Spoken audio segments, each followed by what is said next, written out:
You will never forget that moment. The person who once walked beside you through your darkest days. The one who stayed quietly by your side when you thought you were utterly alone. Now sits across from you, close enough for you to hear their breathing. There's no shouting, no angry outbursts. Just a silence so thick it feels almost physical, so heavy that the ticking of the clock pounds in your head with every beat. Their eyes are no longer soft. They are direct, deep, and sharp enough to pierce into the shadowed corners of your soul, the very places you thought you had hidden perfectly. And then, they begin to speak. Not fast, not slow, not trembling, but each word falls like cold metal, precise and deliberate, as if sharpened over many years. They bring up things you thought no one remembered, words you believed had been carried away by the wind, moments you were certain you had acted well enough to disguise. Carl Jung once recorded in a private journal, "Entry never meant for the public. There is a psychological transformation that chills both the manipulator and the observer when it happens. It is the moment an empath finally stops forgiving. Society often calls people like them gentle, but gentle here does not mean weak. Gentle means they hold immense power in their hands and choose not to use it until they no longer have a choice. You see, an empath lives their life like a mirror, absorbing the pain of others. When a loved one explodes in anger, they are the one who stays quiet and listens. When a partner breaks a promise, they are the one who searches for reasons to forgive. When the family is in chaos, they are the one who swallows their tears, forces a smile, and says, "Everything will be okay," to keep the peace. On the outside, they are the emotional savior of the entire system. But on the inside, they are keeping record. Every hurt is noted, every lie is marked, every fleeting glance, every smallest gesture, all stored in a mental cabinet like puzzle pieces for a yet unfinished picture. Jung called this the emotional map, a highly detailed, intricate chart drawn over time. Unlike ordinary memory, this map records not just events, but patterns, habits, reactions, and the shadowed spaces within another person's soul. The unsettling part. The empath does not use it, not because they can't, but because they want to believe in the good in people. Until the day that event happens. In most of the cases, Jung observed it was a betrayal not from just anyone, but from someone they trusted completely. Not an ordinary betrayal, but the kind that jolts them awake with the bitter realization, "I knew all along, but I chose not to believe it." To the outside world, that moment might look like nothing more than unusual silence. But inside, it is an explosion. Years' worth of stored emotional data suddenly lights up. Observation merges with the deepest emotions, creating what Jung once described as the unification of the shadow under extreme pressure, when the darkness within them, anger, denied intelligence, restrained strength, fuses entirely with the light, empathy, connection, humanity. When that happens, the empath is no longer passive. They become the one holding the pen, rewriting the story of their own life, and no one, not even those who once manipulated them, can control them anymore. Jung compared this moment to standing before a mirror and seeing your whole face for the first time, both the light and the dark. And once you have seen it, you cannot pretend you haven't. Today, I want to take you through that journey. From the days they were merely the one who endures, to the moment they become a version of themselves that even the strongest would think twice before crossing. A journey not everyone survives to tell. And if you think this is just another story about overcoming pain, stay until the end. Because you may realize this is not only Carl Jung's research, but also the story of your own life. There's a kind of exhaustion you can't explain. It doesn't come from long days of hard labor. It's not from sudden devastating shocks. It's a slow, creeping fatigue, the kind that seeps into your bones when you've lived too long in the role of the one who endures. The one who endures is the person everyone comes to when they need to unload their frustrations, is the one who steps in to put out the fire whenever conflict erupts in the home, is the one who places everyone else's emotions above their own until they forget they even have limits. Does this image feel familiar to you? It's late at night. You've just lain down when the phone rings. The voice on the other end is tense, complaining, or full of blame. You sit up instantly without thinking, despite the fact that you've been exhausted all day. At a family gathering, someone slips in a passive-aggressive remark. You swallow it down, change the subject, and smile softly so no one feels uncomfortable. Or in your closest relationship, they've broken their promise again, and you find reasons to forgive. They're probably busy. They didn't mean it. On the outside, you seem strong, the one who keeps the peace. But on the inside, each time this happens, a small piece of you gets chipped away. Carl Jung called this the persona, the social mask we wear to be accepted to keep things under control. But for the empath, that mask isn't just a tool. It's a prison. And the most dangerous thing is, you get so used to living in it, you start believing it's your real face. The problem is, no one sees the cracks inside you. You still smile, you still help, you still play the role of the good one everyone relies on. And because no one sees, they assume you're fine. Worse, sometimes you start believing you're fine. But the truth is, you're not fine. You're enduring. And every time you endure, you lose another piece of your ability to feel yourself.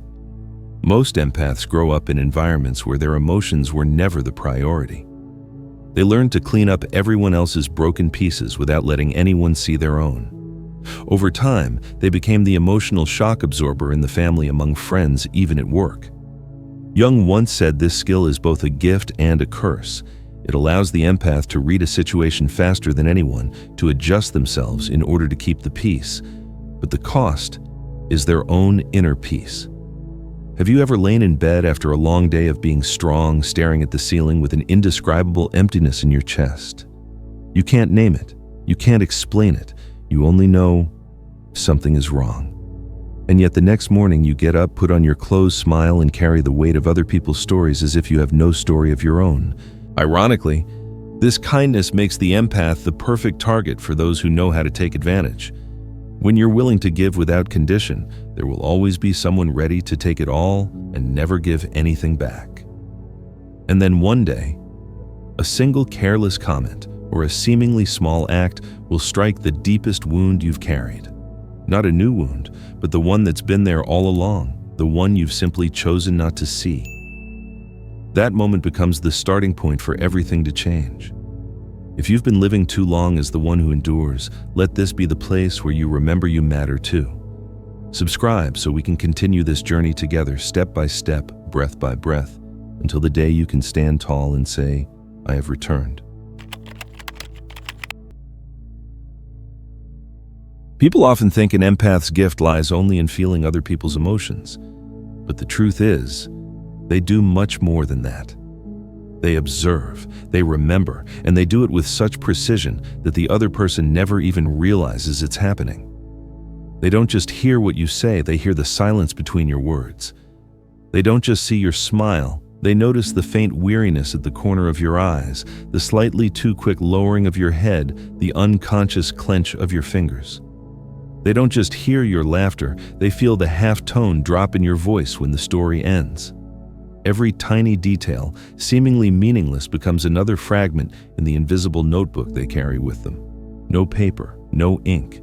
Yet every glance, every sigh, every fleeting gesture is placed neatly in its place. This skill doesn't appear out of nowhere. It begins in childhood when a child walks through the door and must instantly gauge whether the day will be safe simply by the tone of a parent's voice. It continues into adulthood when a partner's moods shift without warning and they learn to catch the smallest signals of anger so they can prepare their defenses. Over time, this ability to observe becomes instinct, an instinct, both a blessing and a burden. The blessing, they notice what others miss. They see the sadness hidden behind a casual, I'm fine. They recognize the truth tucked inside unfinished sentences. They sense danger in gestures that seem harmless to everyone else. The burden, they see too much, and they can't unsee it. Ironically, when they try to share what they've noticed, the responses are almost predictable. You're imagining things. You're overthinking. You're too sensitive. So they learn to keep quiet, to lock every observation away in a mental vault. Not because they're unsure, but because they've grown accustomed to being dismissed. Imagine a dark room filled with locked chests. Each chest holds a story they've seen, heard, or felt. Day by day, the room grows more crowded. No one steps inside, no one knows it exists. But every room has a limit, and when the final chest is placed down, all it takes is a single spark for every lock to burst open. You might catch them at a gathering with friends. Laughter fills the air, glasses clink, stories flow easily. But the empath's attention drifts to a different moment, the way someone's gaze suddenly drops when a toast is raised, or how a hand resting on the table tightens just a little too much. One brief moment, yet to them it speaks louder than an hour of conversation. What's remarkable is they're not even trying. Their brain processes the data almost instantly, and they do not forget. Years later, when a crisis unfolds, they'll recall an old detail and slot it perfectly into a larger picture. Those details at first are like loose pages scattered in a drawer, but over time they begin to piece themselves together, forming a complete map. A map that leads them to a truth they can no longer ignore. And once that map is fully revealed, everything changes. There's no more room for doubt, no more reason to pretend. Because at that moment, the empath knows they've reached the threshold. And once they cross it, there is no going back. No one truly knows the exact moment a person will break, until it happens. For the empath, that moment rarely looks dramatic the way it does in the movies. It doesn't begin with shouting. It doesn't come with cruel accusations or a storm of arguments. It arrives in silence. A strange kind of silence, thick enough to press on your skin, heavy enough to make every breath feel weighted. Sometimes it comes on an ordinary day. You're sitting across from the person you once trusted most. It might be in the familiar glow of your kitchen's warm yellow light, or in a coffee shop you've sat in together hundreds of times before. The conversation starts with small things, a few casual exchanges. Then, a single sentence slips out, averted eyes. One tiny detail, but it lands like the final stone on an already heavy pile, and suddenly everything inside you shifts. All the fragments you've gathered over the years, the glances, the mismatched stories, the strange pauses, suddenly click together into a complete picture. And that picture is not beautiful, but it's so clear you can't pretend not to see it. Your heart doesn't race with fear. If anything, it slows. A cold current runs down your spine. It feels as though you've stepped out of your own body, watching this moment from a distance with a strange, icy clarity. Jung once called this the moment of absolute clarity, when your memory, your intuition, and your powers of observation all light up at once, leaving no room for denial. You remember every sign. The time they came home late with an excuse that didn't sound real. The story that didn't match the one they told the day before. The way their eyes shifted every time you touched on a sensitive topic, before you let it go, because you wanted to believe in the good. Because you were afraid to disturb the peace, because you didn't want to lose them. But now the pile is too high. The truth stands in front of you, undeniable, unmovable. The person across from you is still speaking. Maybe they're explaining. Maybe they're denying. Maybe they're trying to blame you. But their words don't reach you anymore. Inside, there's only silence. And in your mind, the story you've just assembled, complete enough to need no further confirmation. You begin to speak, not shouting, not trembling. Your voice is steady, deliberate, each sentence landing exactly where it belongs. You recall details they thought you'd forgotten. You connect the scattered pieces they believed no one noticed. You point out contradictions they can't deny. Their expression changes, a flicker of confusion, then caution, and finally, fear. Because they realize the danger isn't that you know. The danger is that you've stopped trying not to know. For the empath, the break isn't the moment they lose control. It's the moment they take back complete control of their life. No more pretending to keep the peace. No more shrinking themselves to keep someone from leaving. No more silence to protect a love that is already rotted. Jung wrote that once an empath crosses this threshold, they never return to who they were before. They may forgive, but they do not forget. They may move forward, but they never look at what they've seen the same way again. From that day on, every decision, every relationship, every conversation is measured under a new light, the light of self-awareness and self-respect. If you imagine yourself standing before the person who hurt you the most, and and you had the chance to say everything you've seen, everything you've known, would you speak? Or would you simply rise and walk away? It doesn't matter what your answer is. What matters is this: once you've reached the break, you will never go back to the person you were before. You know you've changed. When the things that once kept you awake at night now pass through you like the wind slipping past an open window. Once a cold glance or a cutting remark was enough to send you spiraling, replaying conversations in your mind, asking yourself what you did wrong. Now you hear those same words, and all you feel is distance. No pain, no fear, no need to explain. The person who once held control over your emotions can no longer touch you, not even a little. And you realize you've stepped out of the darkness you lived in for far too long. In the past, when someone got angry, your body reacted like it had been thrown into a state of emergency. Your heart raced, your palms turned cold, your stomach knotted tight, your mind scrambled for ways to calm things down even if you had done nothing wrong. You apologized not because you were at fault, but because you feared disrupting the peace. Now, it's different. You still feel that energy, but it no longer seeps into you. You take a slow breath, you stand tall, and you recognize their anger is not my responsibility. Before the moment you stepped into a room, you scanned it instantly. Who's tense? Who's upset? Who needs you to adjust your tone, your gaze, or your smile so everyone can feel comfortable?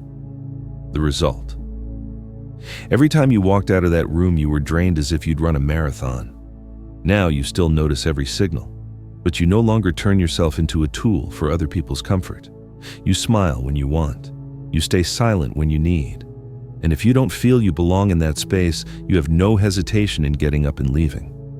You no longer bend yourself to fit someone else's mold. You let the mold change to fit you, or if it doesn't, you let it go. The empathy is still there, but its nature has changed. Jung called this selective empathy. Before you handed your heart to anyone, even those who didn't know how to keep it safe. Now you choose carefully who is allowed inside your safe circle.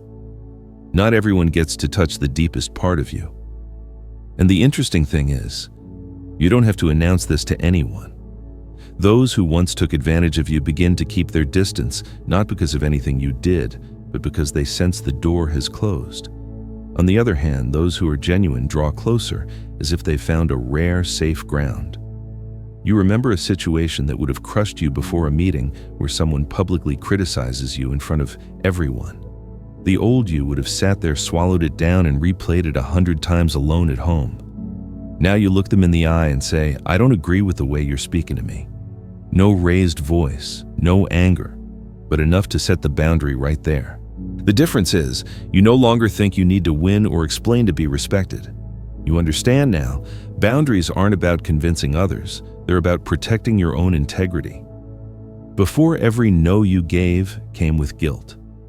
Now you know that the right no is a gift for both sides.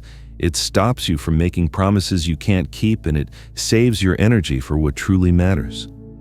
You are no longer easily manipulated, but you're not closed off to the world either. You still feel deeply, but now you decide what is worthy of touching your heart. You've learned how to keep your heart soft while building yourself a spine of steel. Of course, not everyone will like this new version of you. Some will miss the old you, the one who pushed your own needs aside just to make them happy. But that is no longer your problem. The only questions that matter now are, is this true for me? Does this bring me peace? And if you're hearing this and instantly think of someone who's still living as the old version of themselves, send them this video. Because sometimes just one reminder you matter too is enough for someone to begin their own awakening. Once you awaken, you realize change isn't just about how you feel, it's about how you live.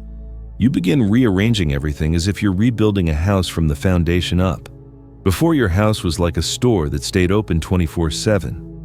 Anyone could walk in, anyone could leave their mess behind and walk away. You would clean it up, put everything back in order, smile, and pretend it didn't bother you. Now, it's different. You lock the door. Not to isolate yourself, but to protect the peace within.